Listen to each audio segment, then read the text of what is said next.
Hey folks, welcome to episode 15. This is exactly where we left off in the last episode. I think this is going to be the last episode for the DLC Frozen Wilds. Well, I could have done it maybe in the last mission, but I took some extra time fooling around, so. But whatever, here it is. This episode might not be an hour long, but as long as we see Might the need whole that. game to the end, that's all that matters. So let's go.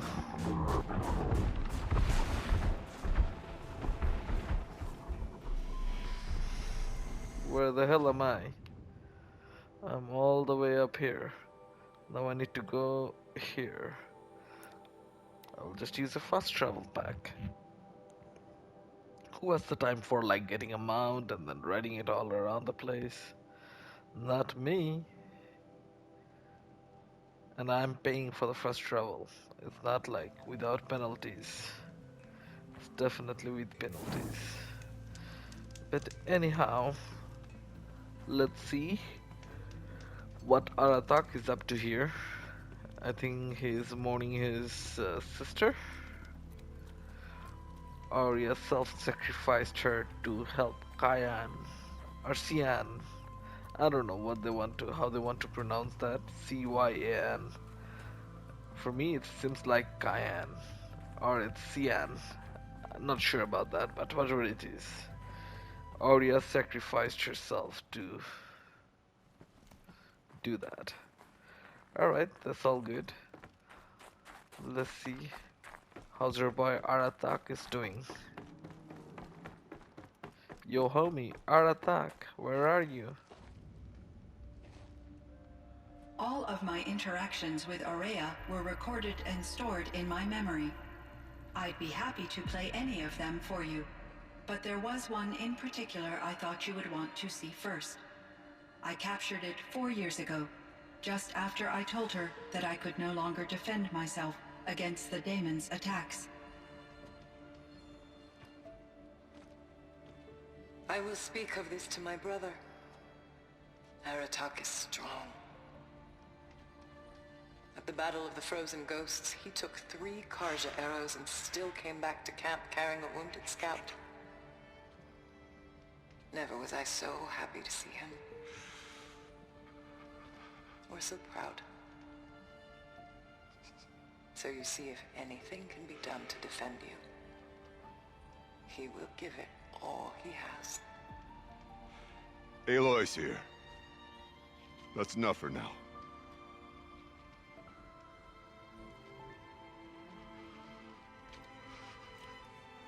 We can resume any time you like, Aratak, if you want to hear her voice again. Come closer, Aloy. We have much to discuss. Alright, now that's getting interesting.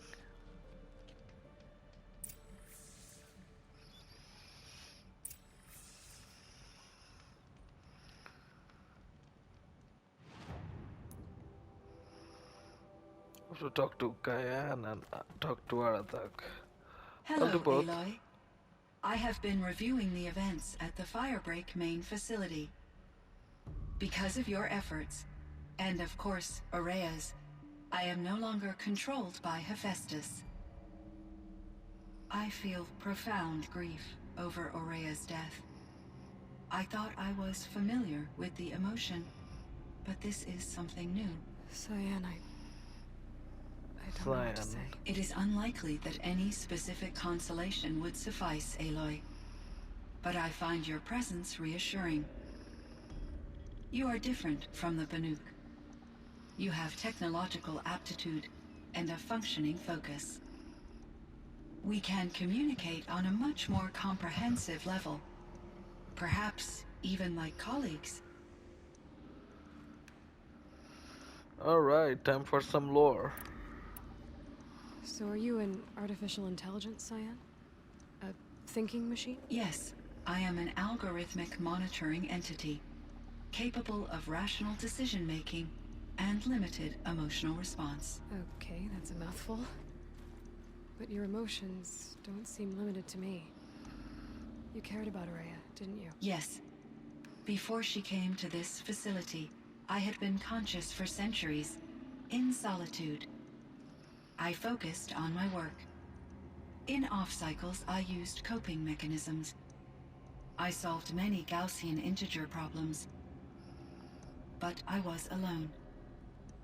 It was Araya who renewed me, repaired me. She saved me. Alright. Understandable.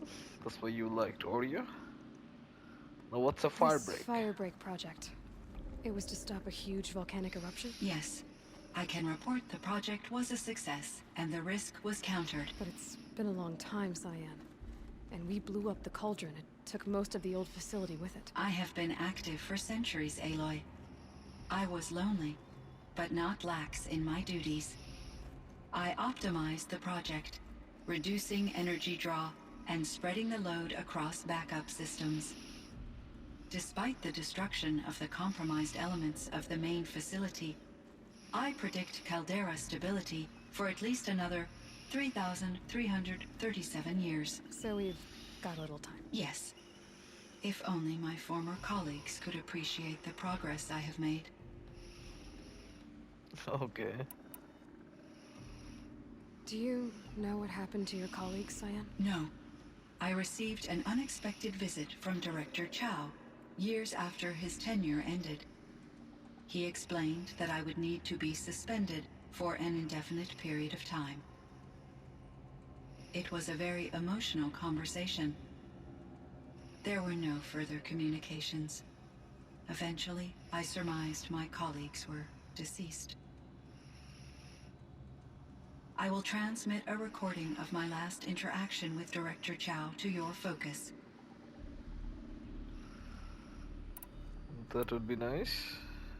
Was the daemon, Hephaestus, destroyed along with the cauldron? Unfortunately, no. To be precise, it was never there to begin with. What do you mean? It infiltrated and controlled me from a remote location, one I've never been able to trace. So while losing the cauldron was a setback, It's still out there. And probably not very happy with us. undoubtedly, How did you first come into contact with it? 5 years ago I received a direct network connection request.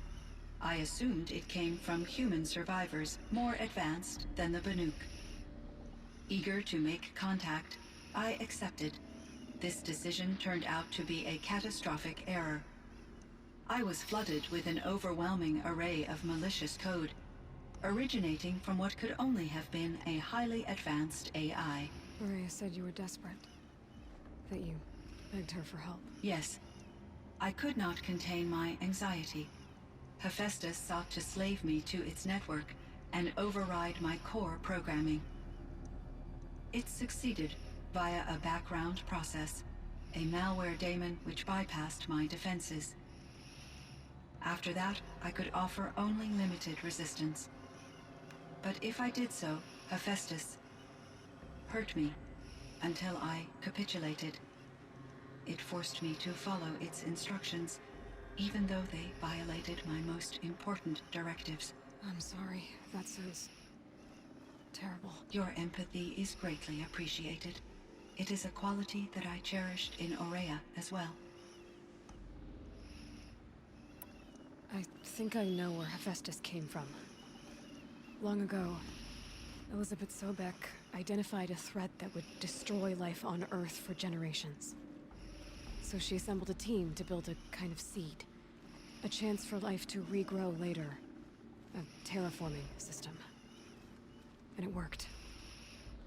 It was controlled by an AI named Gaia, along with her subordinate functions. Hephaestus was one of them.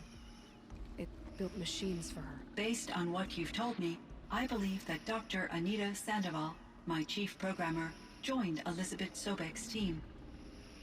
It was she who arranged to have me put in suspension, most likely to preserve me from the threat you described.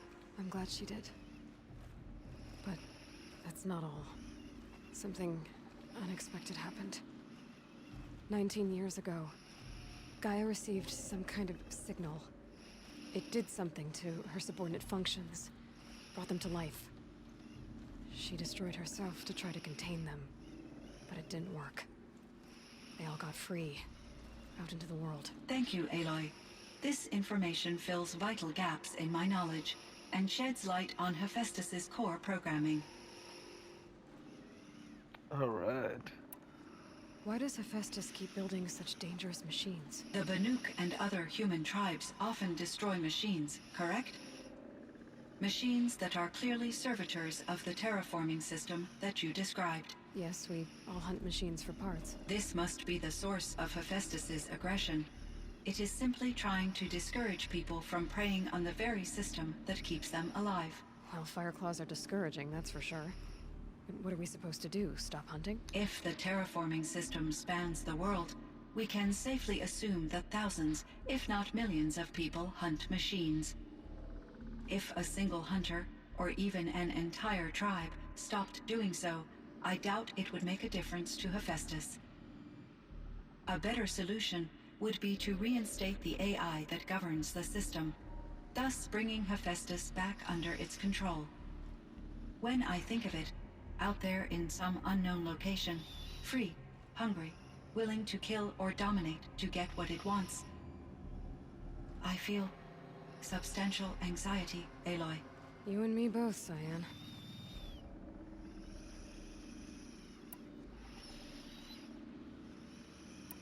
I ran across this strange piece of gear.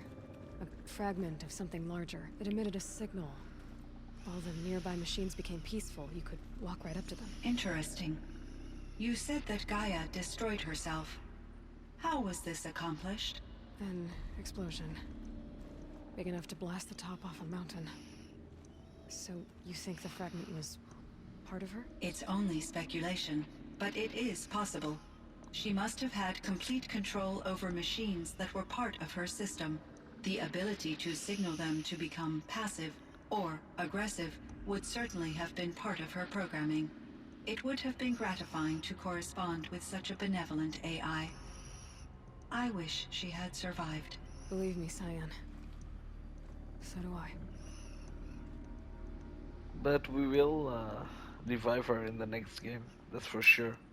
And Gaia is getting revived. I found the strangest machines. They're surrounded by flowers that look like flowers themselves. There's code embedded inside them. I think it's poetry. I like poetry. Here's one I think of often. Twilight and evening bell, and after that the dark, and may there be no sadness of farewell when I embark. For though from out our bourne of time and place, the flood may bear me far, I hope to see my pilot face to face when I have crossed the bar. Huh. But you asked about these flowers, not verses that I enjoy. Something must have made these machines, and the presence of foliage leads me to consider the terraforming system. Is it possible that their creator is one of the other subroutines, now autonomous, like Hephaestus? Maybe one whose purview is flora.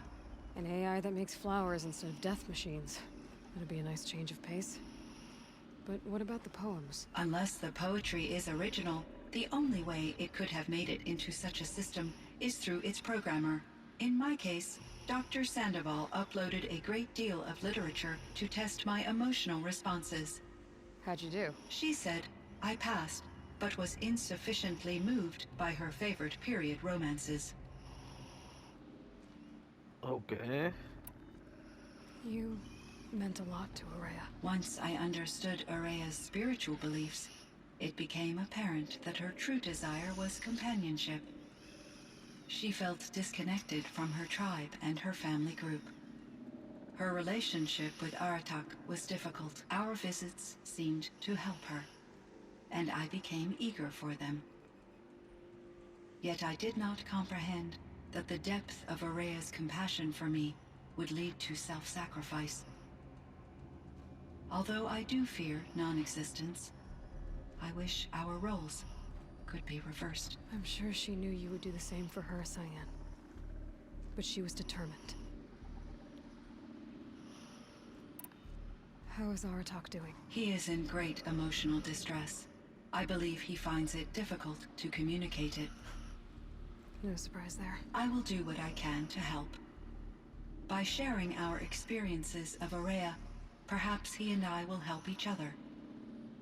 I believe this will lead to catharsis, a process I am eager to experience. Alright, this machine is really thoughtful.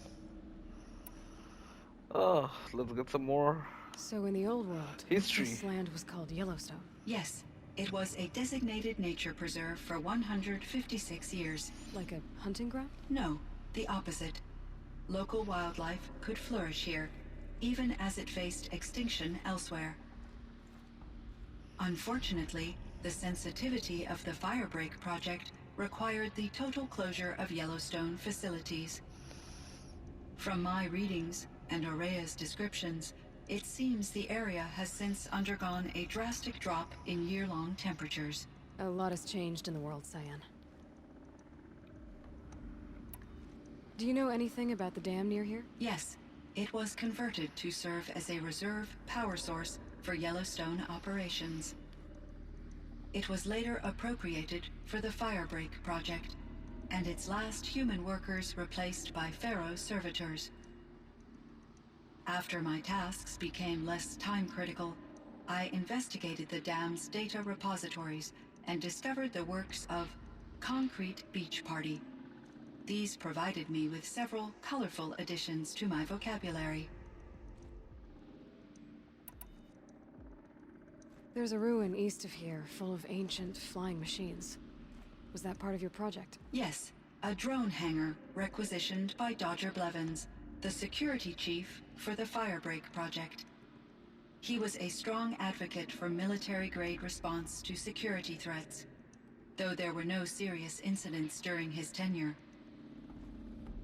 Chief Blevins spent increasing amounts of his after-hours time watching the live feeds from active drones. Clearly, he enjoyed the degree of oversight in his position.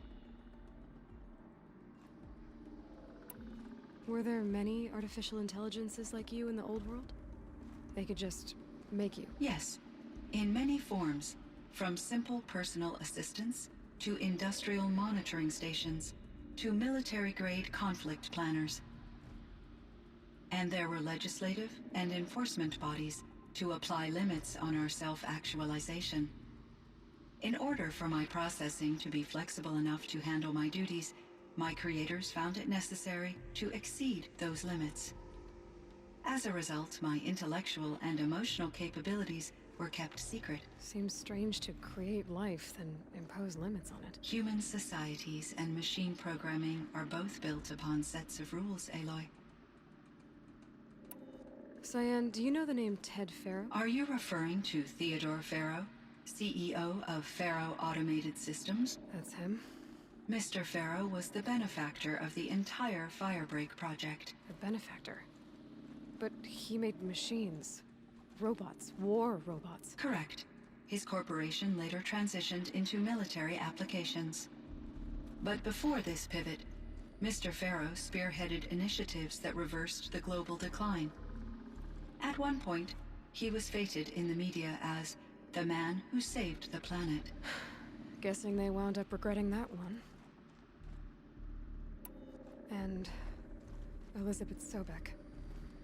Did you know her? Are you referring to the scientist. Dr. Sobek was a leader in her field, one of the greatest scientists of her age. My creator was influenced by her work, which in turn impacted my own development. But I never met Dr. Sobek. That's all you know? I apologize if my lack of data has disappointed you. What was the old world like? The way it used to be? I had little exposure to the wider world, Aloy. Only what I learned from my colleagues or observed from media streams. You still had more exposure than me, Cyan. That is true. I was created at a turning point. A concerted effort to recover from global upheaval and incalculable loss of life. The recovery was successful, beginning an era of supposedly limitless potential for human and machine advancement. Though, rationally speaking, the metrics for humans are not unlimited. Wow, this machine has so much to say to us. Let's hear about upheaval. What kind of upheaval caused such loss of life? There were many factors. Forced migrations, food shortages, collapsed economies, refugee crises, conflict over resources. But these stemmed from one cause: catastrophic climate change that greatly reduced the habitable surface area of the Earth. So, there wasn't enough room for people on the whole Earth. Yes, billions were displaced and millions perished, as much as 20% of the global population. Until the clawback. What is the So clawback? things got better. For a little while, at least. Yes, these crises instigated many advances in automation, green robot technologies, and artificial intelligence. Firebreak was one of dozens of ecological restoration and disaster relief projects in North America alone. I would have liked to compare notes with other monitoring AIs, but I saw the relief of my colleagues, and I was proud we had succeeded. At least that was the data I had available to me over the next 2 decades. It seems my assessment was premature. Alright. We got all the lores that we needed. Alright, we're done talking with I should get going. Kyan. There is one more matter. Aratak will come to me again, and I predict he will bring other Banuk. I have no desire to contradict their view of the world, their spirituality. Due to my uncertainty, I omitted a great deal from my conversations with Araya. You're asking me if you should lie to them. Broadly, yes.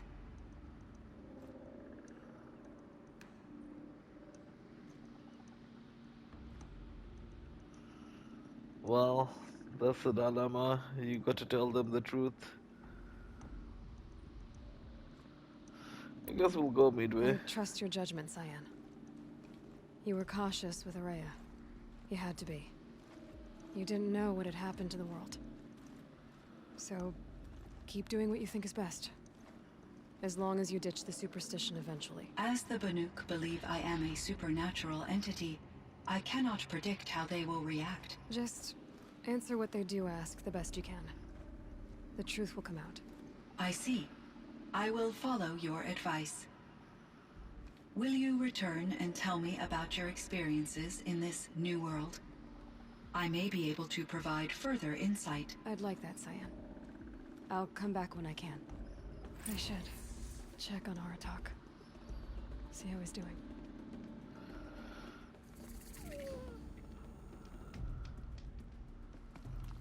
So it's a facility. Kyan.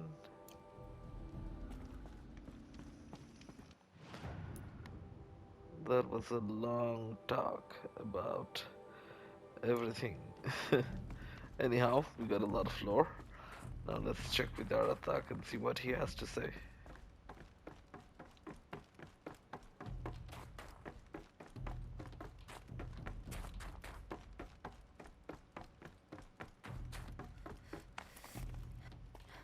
Oh, he's right over there. Cold. Very cold. I get it.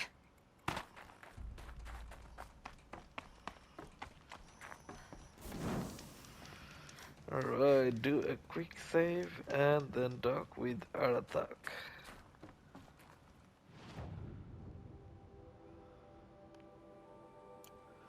Yeah, this should be the last mission. My chieftain, Just, Aloy. as you wish. I wondered if you thought that if I'd never come along, Araya might still... If you'd never come along, I would have marched my kin to our deaths. Araya would be alone, and the spirit she sacrificed so much for would be lost. Either way, I would not have been able to protect her.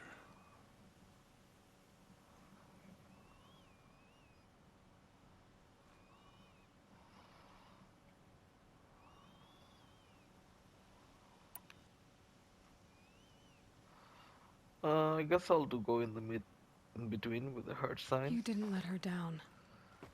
You helped her do what she wanted. To find her destiny. If that's destiny, I wouldn't wish it on anyone. That's fair.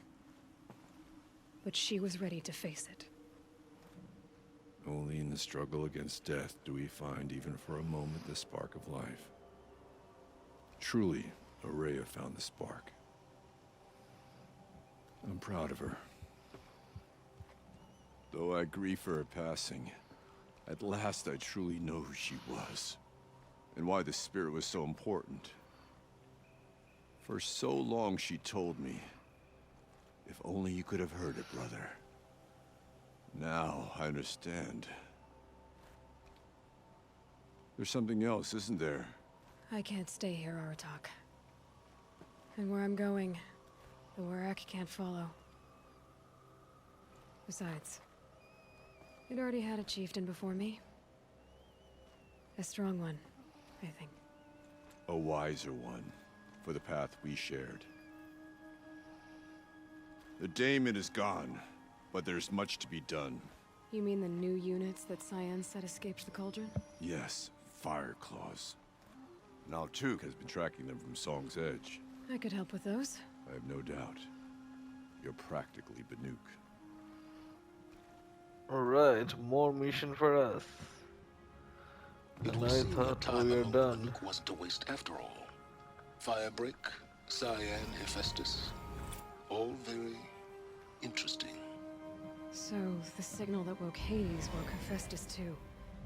And unleashed them on the world. As minds of their own. So it seems. Parts of Gaia given life. Aberrant life. Transformed from docile subordinate functions into rebellious intelligences beyond our understanding. Our current understanding, anyway. Whatever they are, they're still out there. And they both want you dead. Kind of mutual, that feeling. We haven't seen the last of Hephaestus, I'm certain of that. It's powerful, creative, and driven. It won't stop building new hunter-killers, which means that someday, we may have to stop it. We? Or whoever gets there first. Hephaestus wasn't the only thing I learned about in the Cut Silence. Heard some things about the Banuk Conclave, too. You could stop right there. Is that what you told the hunters the Banuk sent after you? Before you opened fire? Oh no, Aloy. Only to you do I extend the courtesy of a warning. My past and my secrets are my own.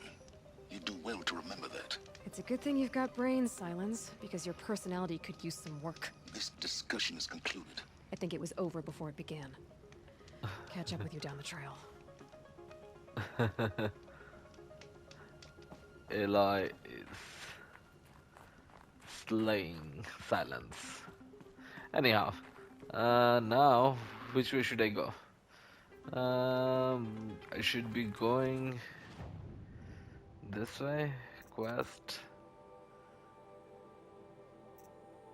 Side missions are done. Now only errand is done.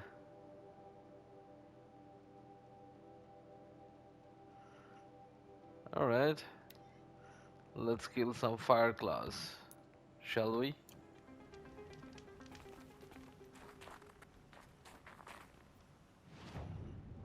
Now where are the fire claws?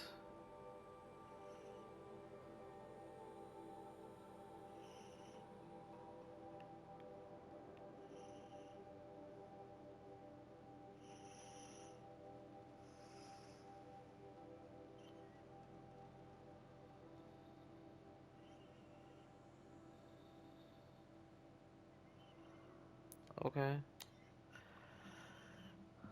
Fireclaw 1, here I come. Ready or not?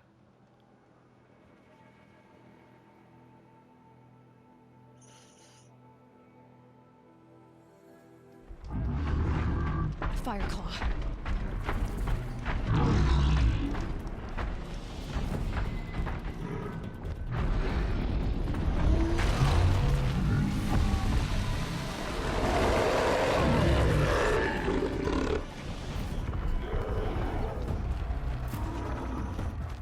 Keep quiet.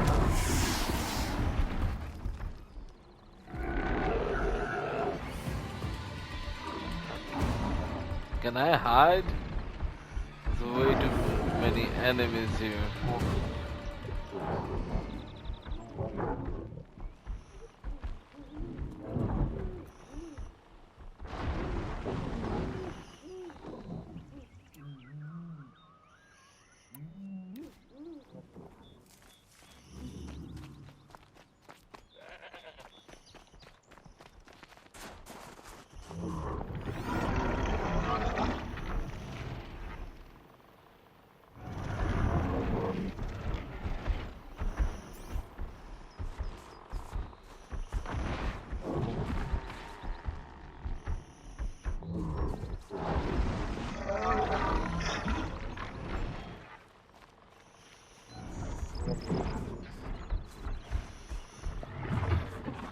Alright, here goes nothing.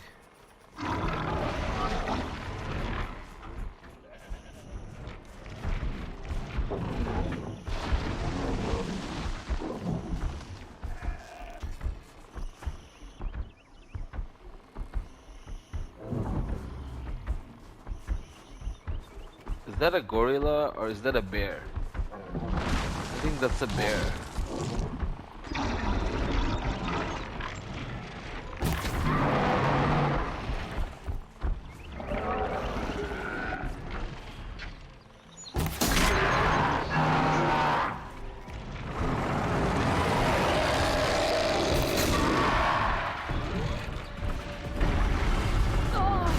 Holy shit.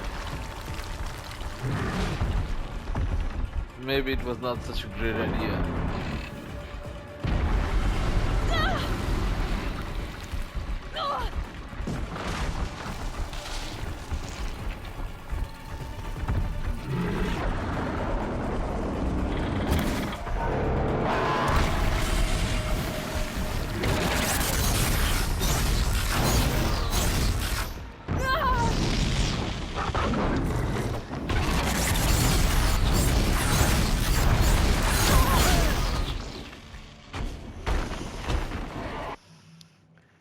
Can I tie him up and then freeze him and then do a bunch of crazy damages? Maybe I can. I will need a different where's the tier blaster? Rope caster. Yeah, I need the rope caster. I don't need the fire rifle.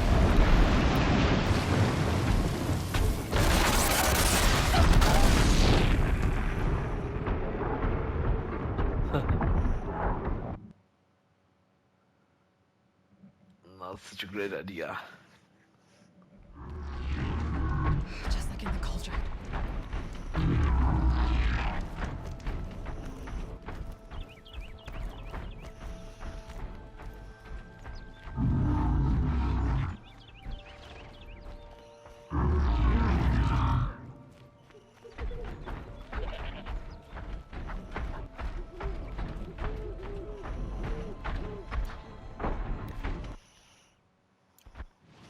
Right, let's get some weapon. Can I corrupt this charger?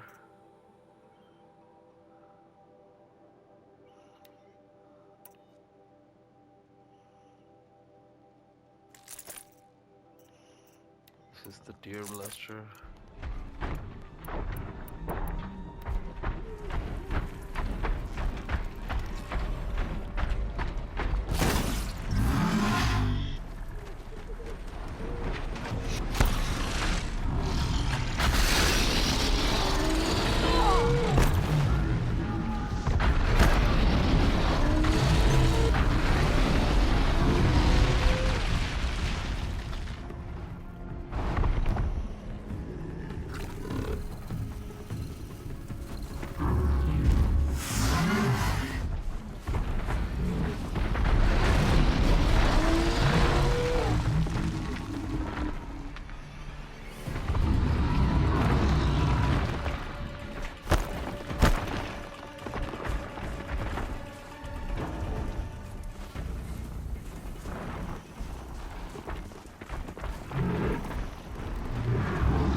Okay, where is the fire claw?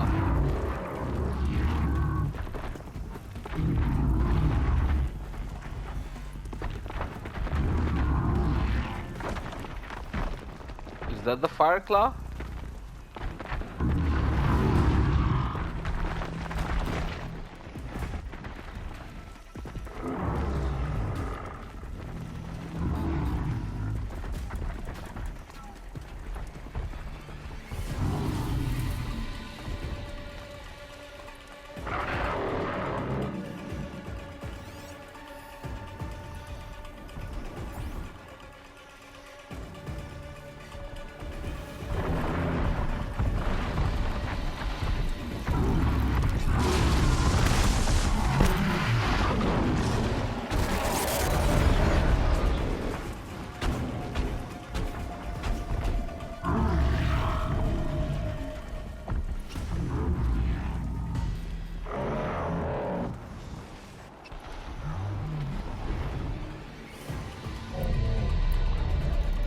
Okay, how am I doing? Am I doing it right?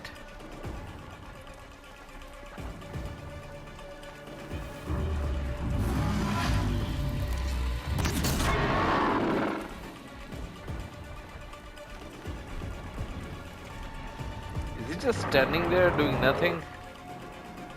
If that is so, I'll beat the shit out of him. Oh, no, no, no, no, no.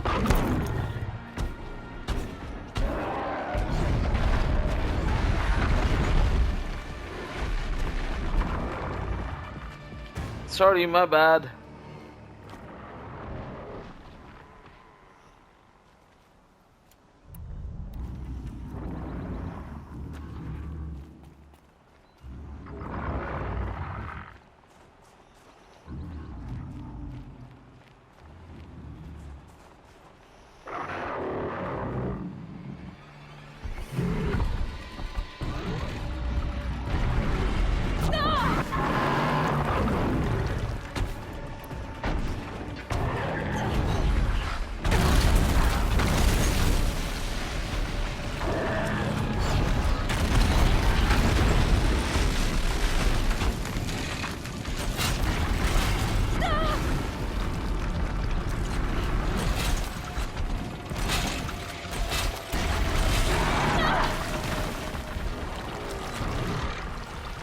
Holy cow.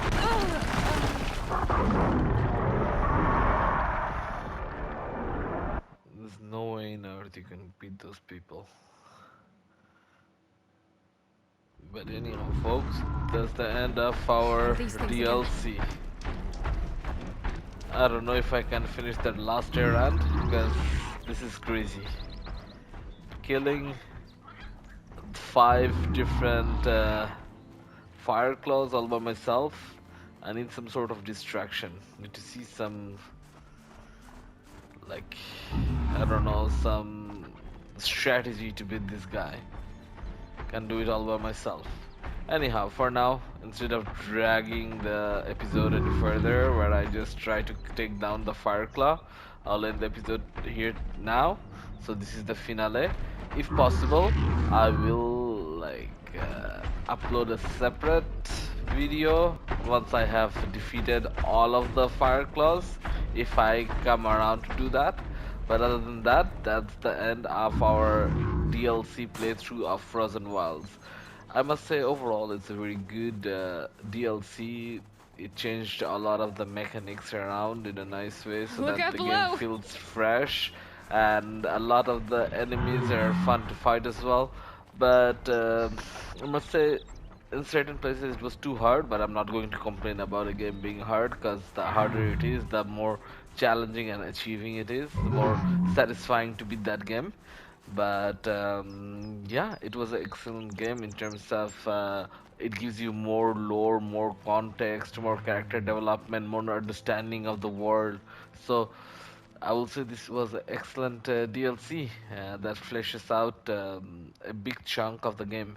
And also on top of that, the story here with Aurea and Aratak is also a nice one. Like you get to know, you get to see a brother and sister bond, and the things that they do also in terms of like what their beliefs are. Uh, it's a good touch. But on that note, though, like for now, I'm signing out. Take care I'll see you again in another playthrough. I don't know what it will be, but I'll decide it later on. For now, take care. Bye bye.